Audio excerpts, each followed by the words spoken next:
হয়েছে ৮ জেলায়। ভারতীয় এ রাজ্যটির এমন কোনো সমতল স্থান নেই যেখানে বন্যার পানি ঢোকেনি।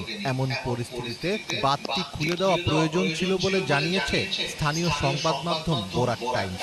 ত্রিপুরার মুখ্যমন্ত্রী মানিক সাহা জানান, ভারী বৃষ্টির কারণে গোমতী জেলায় রাজ্যের একমাত্র পানি বিদ্যুৎ প্রকল্পের ডুম্বুর জলাধারে প্রয়োজনের তুলনায় অধিক পানি জমা হয়ে পড়েছিল। তাই যে কোনো সময় বাঁধ ভেঙে বড় বিপর্যয় ঘটার সম্ভাবনা ছিল।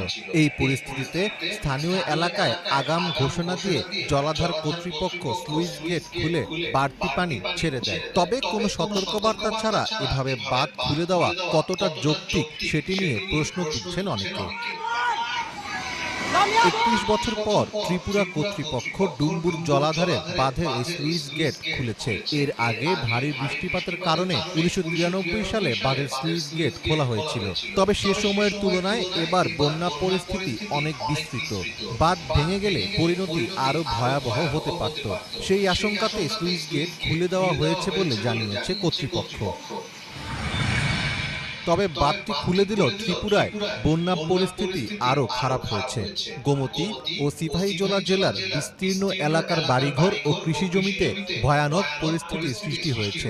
নদী ও অন্যান্য জলাধারের পানি ধারণ ক্ষমতার চেয়ে বেড়ে গেছে। আবাসিক এলাকা, কৃষি জমিসহ সবকিছু এখন পানির নিচে রয়েছে। ত্রিপুরায় অতিবৃষ্টি এবং বাঁধ খুলে দেওয়ার পর হু হু করে বাংলাদেশে প্রবেশ করছে পানি। এতে করে ফেনীর পরশুরাম, ফুলগাজী এবং ছাগলনাইয়া উপজেলায় প্রবল বন্যা দেখা দিয়েছে। মুহুরী ও ফেনী নদীর পানিতে নোয়াখালীর ৮ উপজেলা প্লাবিত হয়েছে। এতে পানিবন্দী হয়ে পড়েছেন ২২ লাখ মানুষ। এর মধ্যে ৩৪৫ আশ্রয় কেন্দ্রে ঠাঁই নিয়েছে ২০,০০০ মানুষ।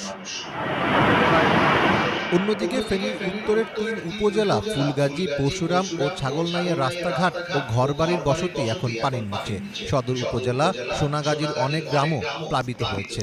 মুহুরী, কহুয়া ও সিলোনিয়া নদীর পানি বিপৎসীমার ১০০ সেন্টিমিটার উপর দিয়ে বয়ে যাচ্ছে। মীর ফজলে রাব্বি, বাংলা ভিশন।